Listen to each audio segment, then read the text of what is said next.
Thank you so much for joining us here on JoyNews Prime. Let's begin from the Ashanti region because the Asantehene Osei-Tutu II has cautioned against politicizing the procurement of presidential aircraft, stressing it's a national security matter. His remarks follow the Obuasi military helicopter crash that killed 8, including 2 ministers. The tragedy has reignited calls for urgent retooling and insurance of military assets. There's more in the following report. The Asantehene Otumfuo Osei-Tutu II has cautioned political actors against turning the procurement of presidential planes and helicopters into partisan propaganda, stressing that such accusations are matters of political security and not political convenience. He issued the caution when the Ashanti Regional Minister Frank Amwakohene paid a courtesy call on him at the Mensha Palace following last week's tragic helicopter crash in Obuasi, which claimed the lives of 8 people. Meanwhile, speaking on PM Express, former Minister for Defense Dominic Nittle bemoaned the poor state of the Ghana Armed Forces in terms of provision of state-of-the-art equipment for their work. Well, I want to say straight away that as much as possible, we should veer away from politics. Okay. It won't help us in this discussion because political actors have different views when it comes to some of these things and what they do and what they didn't. What role he played in politics, he didn't play in politics. Political actors, well, if you want to unite the nation, you are going to have a lot of people disagree with you in certain aspects. Yeah. You cannot allow the Air Force to be in the state in which they are. Even if we don't have resources to retool the entire Ghana Armed Forces, the Air Force must be retooled to the best of their ability. Another key revelation that came on the show is the fact that none of Ghana's military aircraft are on any insurance policy. This was revealed by the former majority leader, Osechi Mensah Bonsu, who believes we must find a way to insure some of these equipment against time of tragedy. The military copters are not insured. But given where we are today and the fact that cities are far between and the president and ministers have to travel by these copters, apart from ensuring routine servicing, but of course the armed forces are very spot on when it comes to servicing their vessels. As the time comes for us to consider perhaps ensuring these ones that serve other purposes. Leadership of the Defense and Interior Committees in Parliament have made a bipartisan commitment to ensure the retooling of the Ghana Armed Forces in honor of the 8 fallen heroes. The best way we can remember Umani is to ensure that that vision is not shattered. Yeah. Whoever chosen to replace Dr. Umani Puama must continue with that vision so that our armed forces is able to fly, our army has all the logistics they require as well as the Navy. Yeah, very much so, Evans. My chairman, Honorable Agaga, has the full support of myself and all members on the committee. This is a collective resolve we've made way back even before this unfortunate incident.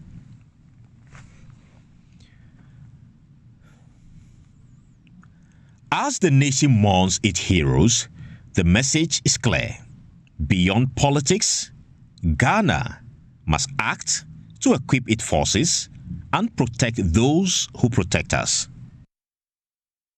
Well, let's go live to Kumasi, where my colleague Nana Boache Dankwa-Yadom is joining us with some insight from that particular meeting. Nana, thank you so much for your time. What really triggered this caution from the Asantehene?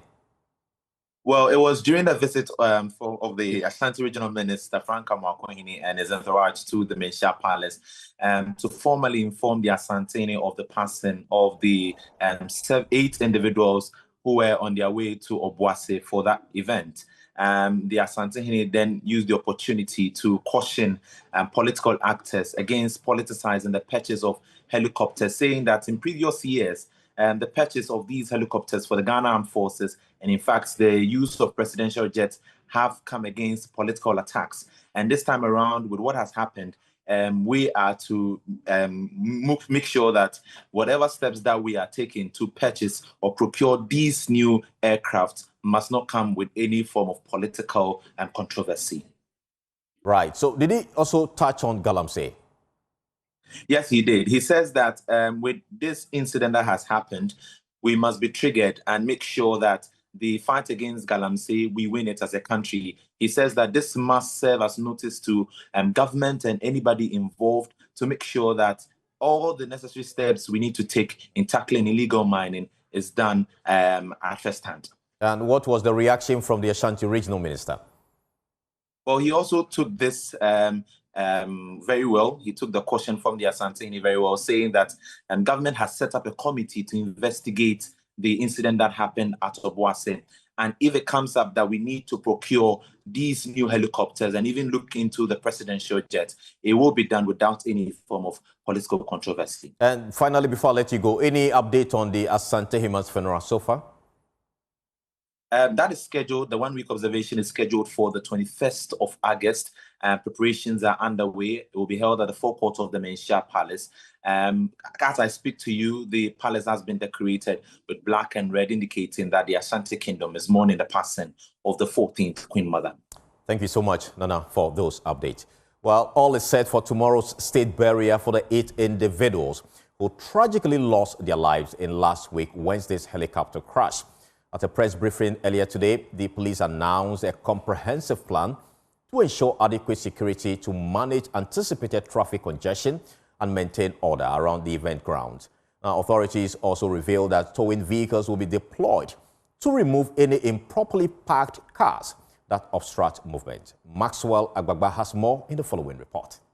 The sets and ground design for the event here at the Black Star Square, it closely resembles that of the presidential inauguration in January, with special designations for all expected guests.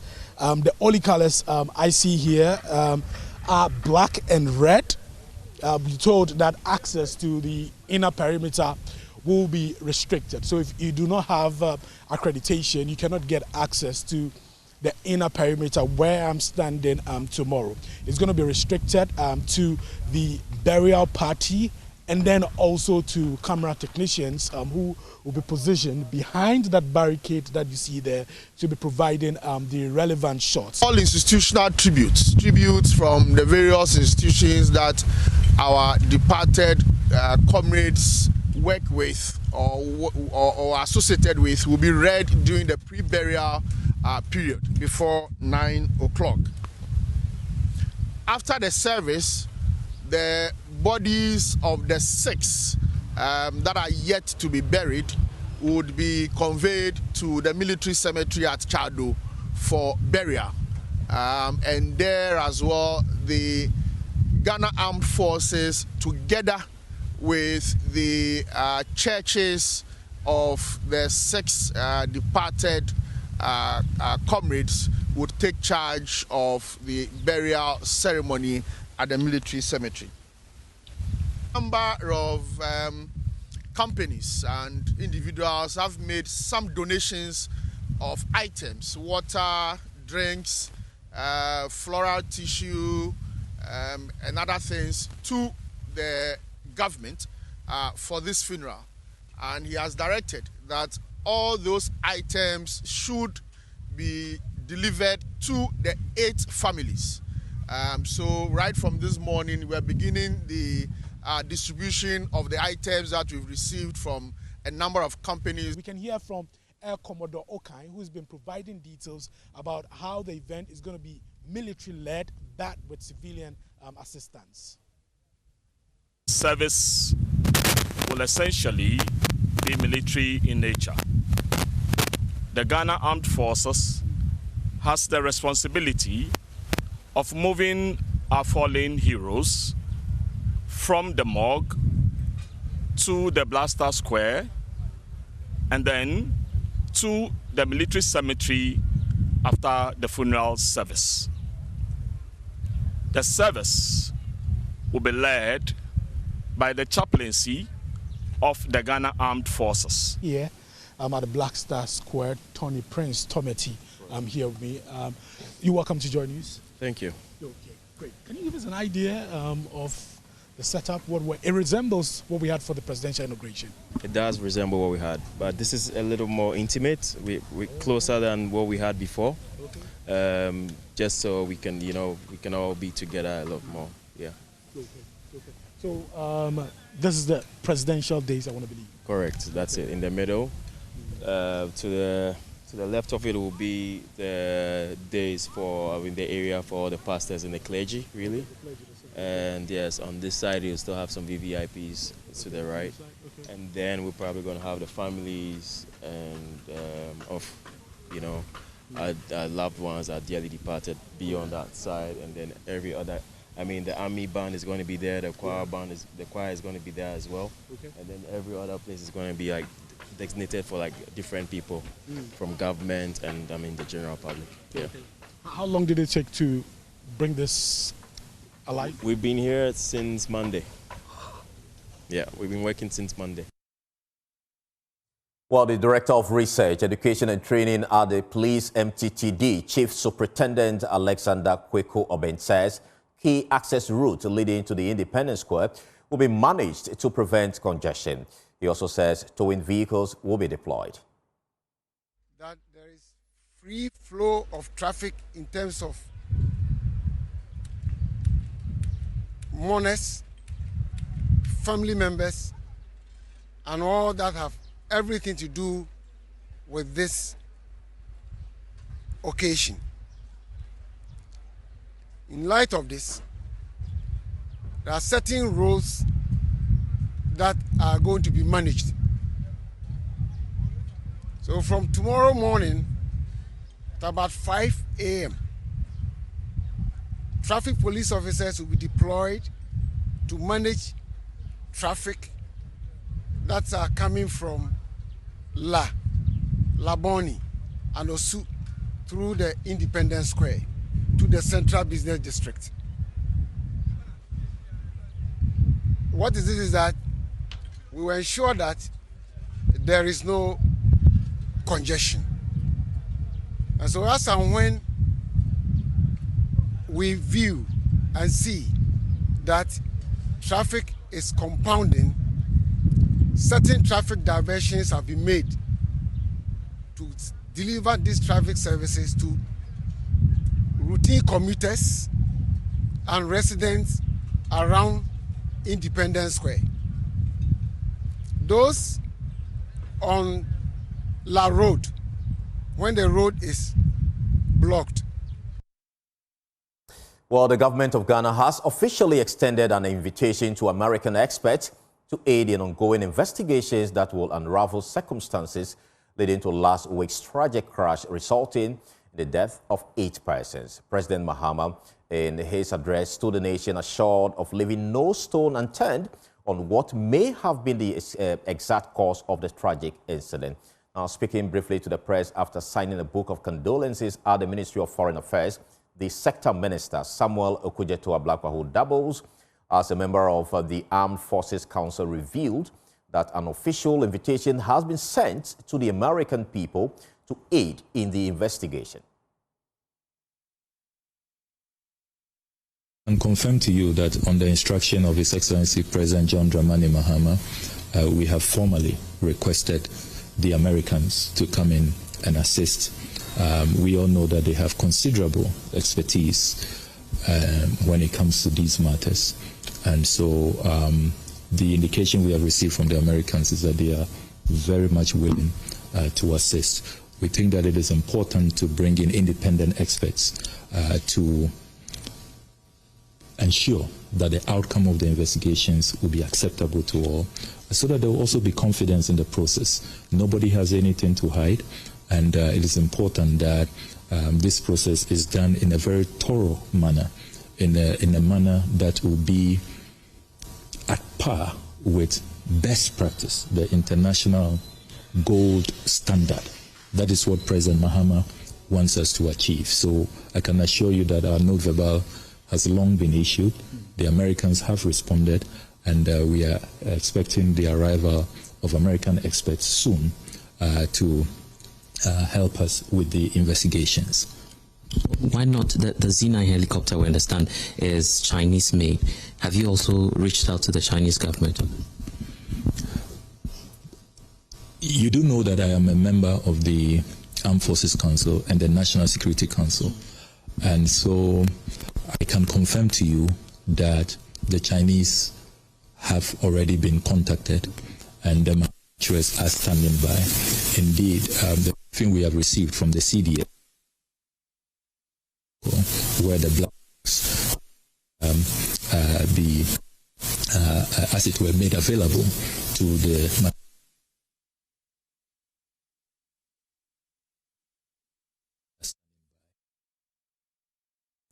Still on the crash, a united call is rising across Ghana to wage an unrelenting war on illegal mining. A call to honor the memories of the 2 cabinet ministers and 6 others who perished in last week's helicopter crash on their way to Obuasi to launch a community mining initiative. Now, leading the charge is Cardinal Peter Apiateksen, Chancellor of the Pontifical Academy of Sciences and Social Sciences, who says the country can no longer remain a passive observer in what he describes as a battle for the nation's very soul. There's no way we can treat creation or nature anyhowly and expect that our own lives on earth would also be successful or profitable, because we depend a lot on creation. It's so very clear. So it's so clear around us that our disregard for concern for nature and creation is leading to a whole lot of disasters which affect and impact our life. So one might simply say that we cannot abusively treat the environment without thinking about abusively treating our own lives, And this is not to talk about people of faith or religious people. Religious people praying with the Bible read in Psalm 19 how creation reveals God. You get rid of the vegetation, denudation, you get rid of the topsoil, that's for agriculture, only to get to this. So you get precious metal, but in the process destroy what feeds you and what nourishes you. So it's an activity which is not sustainable. And if we still need to get the metal, then let's find a sustainable way of doing this. Well, Deputy Director in charge of IT for the NDC and Acting Chief Executive Officer of GIFEC, Tanko Rashid Computer, has added his voice to the growing calls for a tougher fight against illegal mining, urging that the battle be intensified to honor the victims of the Z-9 helicopter crash. It's one aspect that Dr. Omane Boamah was very much passionate. In fact, every time we met and we're talking about party issues, he was interested in this Galamsey business. Remember, there was one community formed in the forest, one of the... Yes. Which he... I recall. Yes, he went and made sure that they demolished that community. It was creating havoc in our river bodies and all that.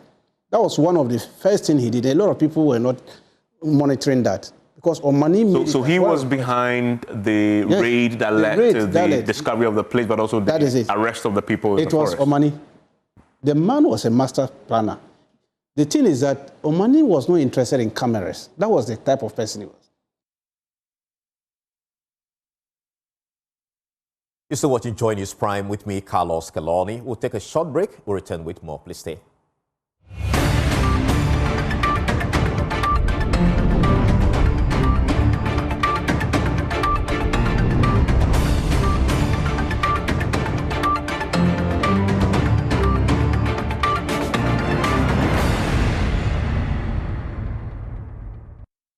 Well, let's do some politics now, because the new Patriotic Party NPP flag bearer hopeful Dr. Yao Osei Edochum has expressed confidence that his party will choose him as its presidential candidate for the 2028 general elections.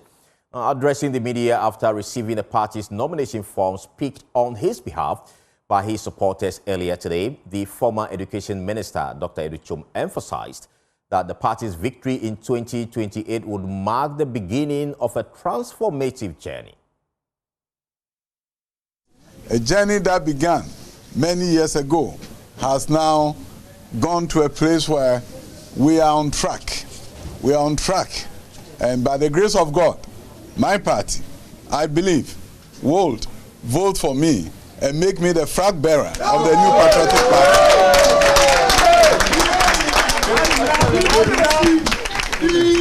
And after that, we'll be on a journey to the promised land. The land that our nation has been yearning for years. That our nation will become a prosperous one. Our nation will wage war against poverty and win. That the poverty and deprivation will be over. That is what the campaign of 2028 will be about. Well, some members of his campaign team urged party delegates to choose him to lead the party to victory in 2028. You and I will attest to it that when we are looking for a leader in our current situation, we are looking for somebody who can really transform the fortunes of the country. Then what we need to realize is that we need to look at the man himself, Dr. Osei Aduchum. The decision to take this path wasn't made by him alone. It was made by the good people of Ghana calling on him to present himself for the future development of this country. I will urge everybody, especially Ghanaians, to vote for Dr. Osei Aduchum with so many reasons. Dr. Osei Aduchum, as I've known him, he's kind of person having more the need that Ghana needs. Why am I saying this? In every foundation in the countries that we know, education is the best key to give to anybody. If somebody gives you money or gives you work and you don't know anything, how are you going to work? So when you get the education from the beginning, or your foundation begins with education, I think it's the best thing. Because of him and the free education, that is why we are standing here today. Now, I bet you might have heard the term activate body cameras during the 2024 general elections and thought it referred to physical body cams. Well, it actually is not a body cam. This is a security code that actually ensures victory for the NDC during both the 2024 elections and in Ablekuma, a master plan attributed to the memory of the late Dr. Omani Boama, who served as Director of Elections for the NDC. Now, speaking on a special tribute program on PM Express on Joy News last night, Deputy Director of Elections, Rashid Tanko, first explained how Dr. Omani birthed a homegrown solution to help in monitoring the election and result collation. Look, when we first met and Omani played a cast for us and told us this is how we are going to combat the election, far back 2023, as soon as we came to office, the issue of collation of resource was our problem in the party. That's true. We had that difficulty. For two successive elections, it's always been a challenge. And 2020, we had challenges. Omani said, look, we are going to collate this resource and everybody will be shocked how we are going to do it. We are not going to bring any strategy from abroad or any equipment from abroad. We will design the thing ourselves. So when we started and he was doing his mapping and doing the strategy, you're going to do this is how we are going to do it. We came out with a manual. He commissioned me to come out with an election training manual. When I produced the document and sent to him and he looked at it, he used pen and sat down. That was the time I got to know that this man is an institution when it comes to election management. People didn't know.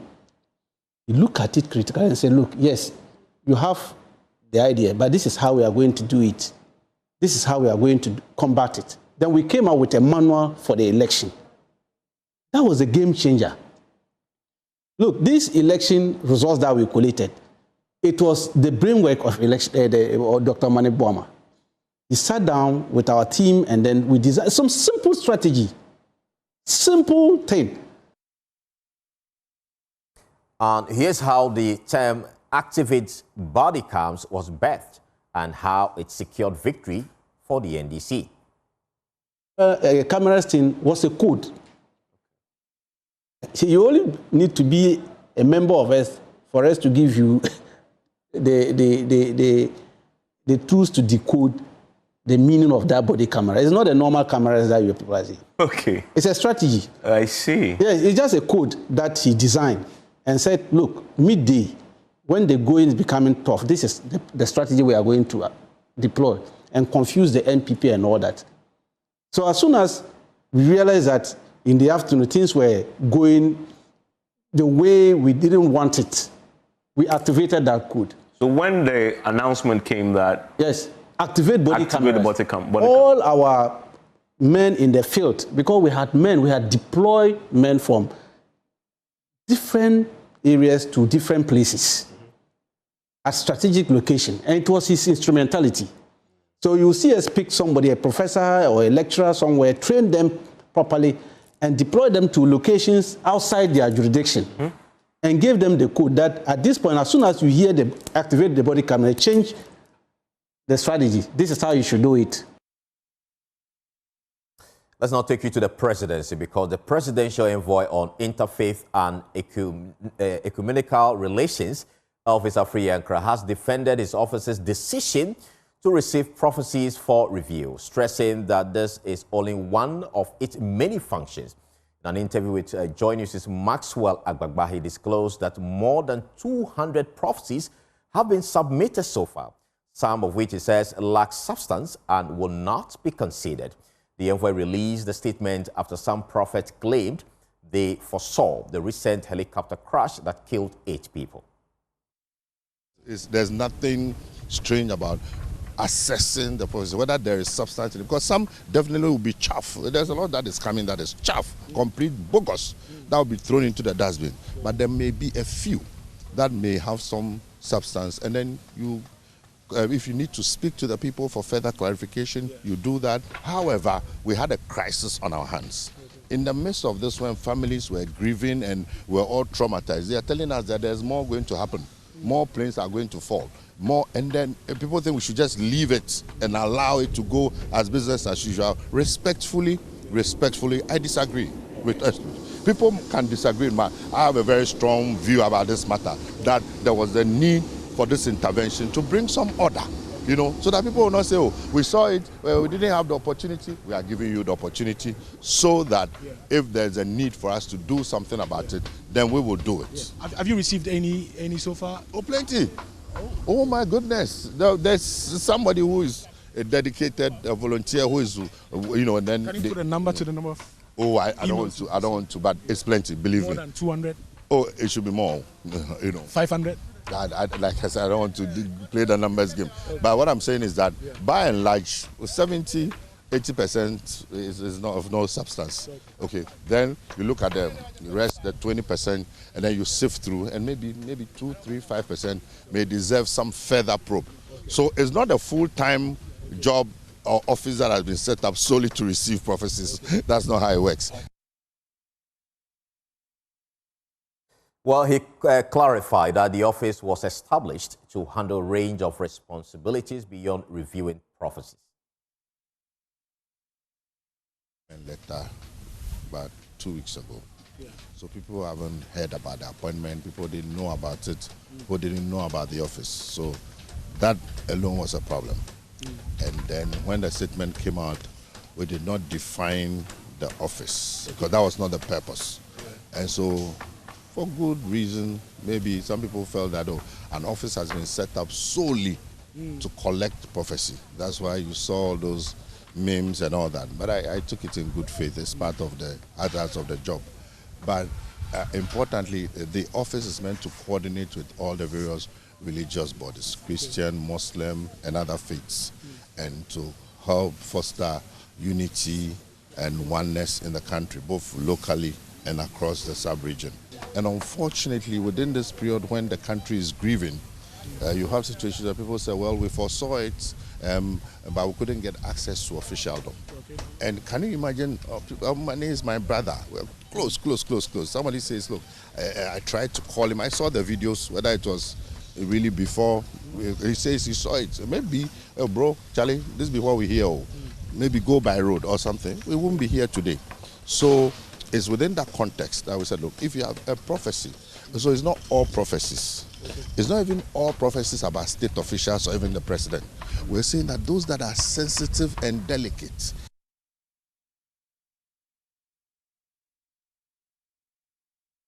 Well, let's now take you to the Ashanti region on this same issue because there are mixed reactions in Kumasi as the residents share their views on the directive for religious leaders to submit prophecies of national significance for review.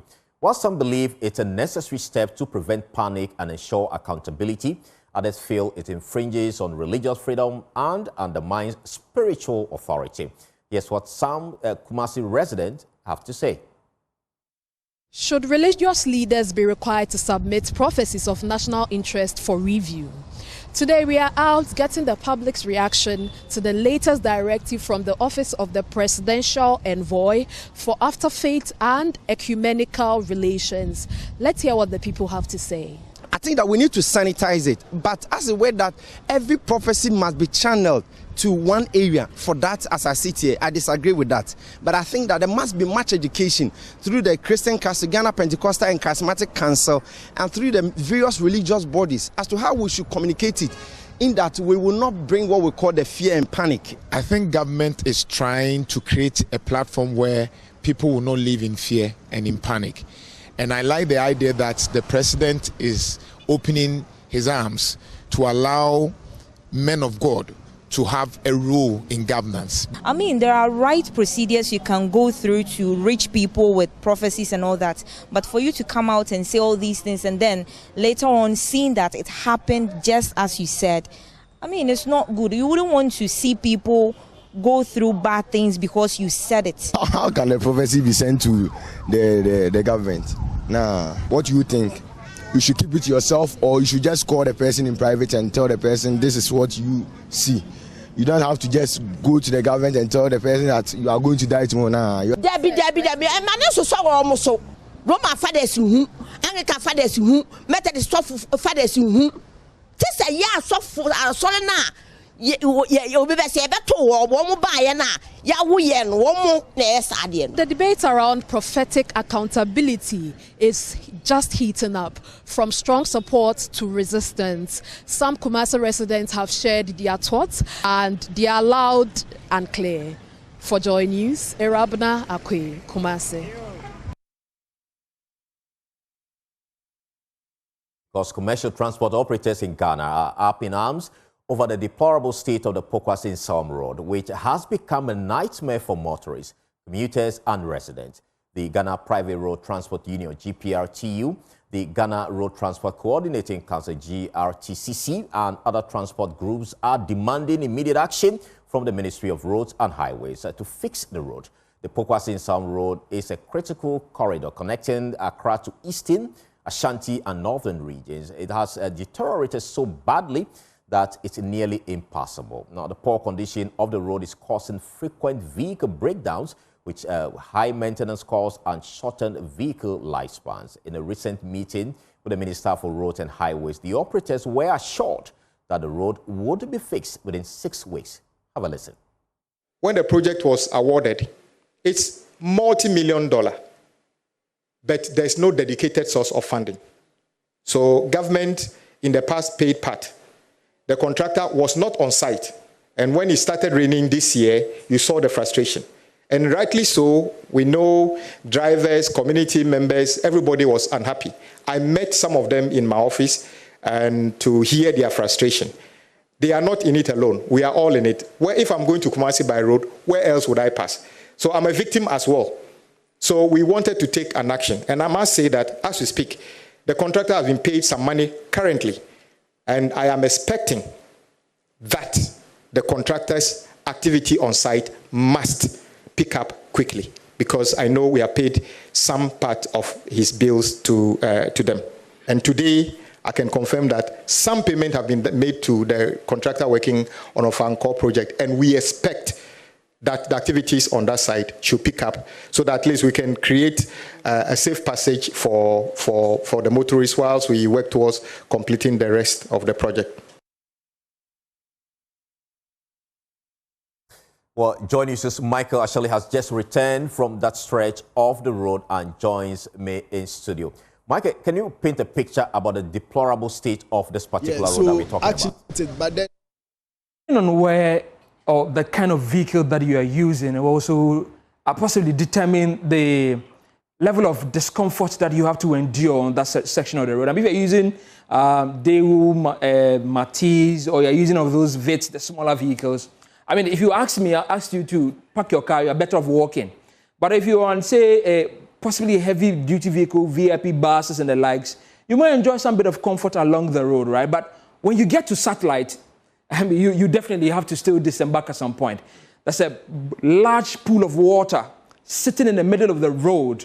That makes it virtually impossible, even for the most experienced drivers, to navigate. Right. Around that area alone, there were about more than 8 vehicles that were broken down in the middle of the mud. That spot. Yeah, and help cannot come to you because nobody's going to risk bringing their rescue vehicle and then come and have another problem there. So I've been speaking to quite a number of residents that live around that place, and it's a mixed bag of issues. For those that are being overcharged because of their transport fares, and for those that who have even appointments outside the country and an STC bus heading to Accra that have to now possibly find alternative means of walking. You can listen to some of them who have been speaking to us. Right. Yeah, so actually those of us plying this route, we are facing a lot of, I don't know how to put it, but then here is a situation whereby now means of transport has become a big problem for us.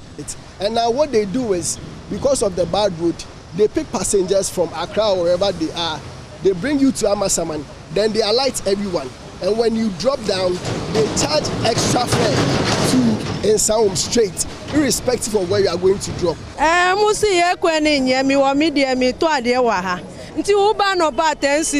Anumre 10 cedi u kokura tanse adisa kakra un se ma po 230 ni mi po mi coffee e bo 4 ni we ya 10 cedi kura unya 20 cedi na omuji e ko midie eni nsawom eye di ma ye mi kura ye ba market ye ntotwe ye bana TC rough road no mo ana ye de ehun se ye ka ne su asesa ye gina ye be hwe ya ye san emuvo enko bi ene ye gina o mo ba be hwe amaye. How many days need? And then 3 days.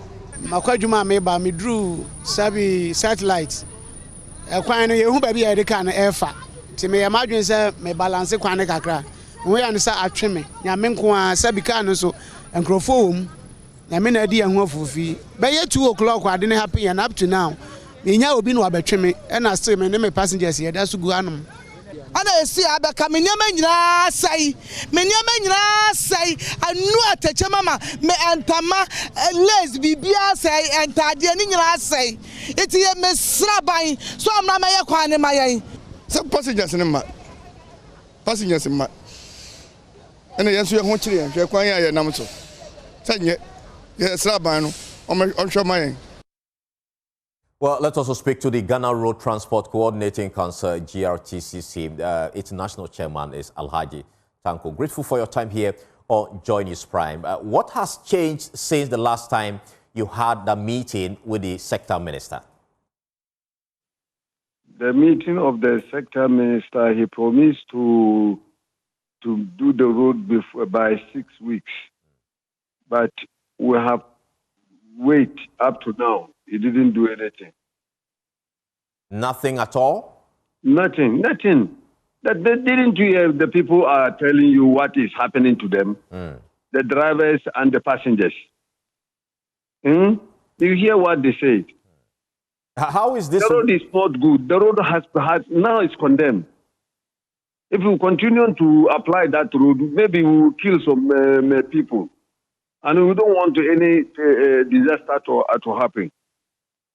Have you tried reaching the sector minister since nothing has been done since the last time you met him? We met him last time. Last time, I think he calls GPRTU and the concerned drivers, and he spoke to them that by 6 weeks he will finish everything. Up to now, me for the Minister of Road and Highway, when he came to the office, we wrote a letter to him that we want to meet him. We, the cargo and the articulators drivers, the association, we all are from coordinating council. you see, the Tema and Accra. We went to meet him, but he refused. He didn't meet us. He don't want to meet us. You went to the ministry? We went to the ministry and meet him in his office. I told him that we brought a letter to you that we want to meet, we won't come and meet you, but you didn't call us. So today I told my people that we should come and look whether you forget about the letter we give it to you. He said, yes, because I'm now too busy, but go to the chief director. We went to the chief director. Then before this Easter, and he said, okay, then after Easter up to now, me myself, I went there about 2-3 times. I didn't meet him. So what? So the minister said he's not happy to meet us with the cargo and the articulator drivers. He don't want to meet us. Right. So what is your next line of action on this matter? Our next line is to pack our cars if he didn't do anything about it. Because once he refused to talk to us, he don't know what is in our mind, and we don't know what is in his mind. And when do you intend parking your vehicles? Unless we meet.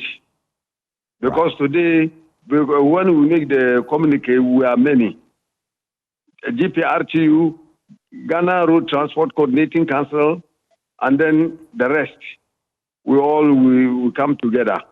So before we park our cars, unless we meet again. All right. Thank you so much for speaking to us. I think the point has been made, and we'll also keep our eyes on the Pokwasi Road and keep updating you on what progress on that road. But away from that, Chief Executive Officer of Midas Touch Entertainment, Kobina Opoku-Opon, has supported inmates of the Kumasi Children's Home with a supply of essential food items and a cash donation. The intervention is to help alleviate the daily struggles faced by the over 100 children in the care home. Here's a report. Kumasi Children's Home, established in 1996, is home to more than 100 underprivileged children and orphans, providing diverse care and support. The government-run residential facility provides vulnerable children with essentials like food, healthcare, shelter, education, and emotional support that largely runs on the benevolence of the public. CEO of Midas Touch Entertainment and entrepreneur Opoku-Opon Kwabena, in memory of his late mother Georgina Opoku, recognized this ordeal and has donated essential items to improve caregiving at the facility. He says the gesture reflects the deeds of his late mother. My late mother, Madam Georgina Opoku, was a woman of kindness who always looked out for others. In her memory, we have come to support the Kumasi Children's Home, something I know she would have done herself. This is just the beginning.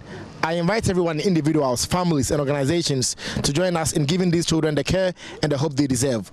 They are our future leaders, and together we can make their future brighter. My late mother, Madam Georgina Opoku, lived a life of kindness and giving.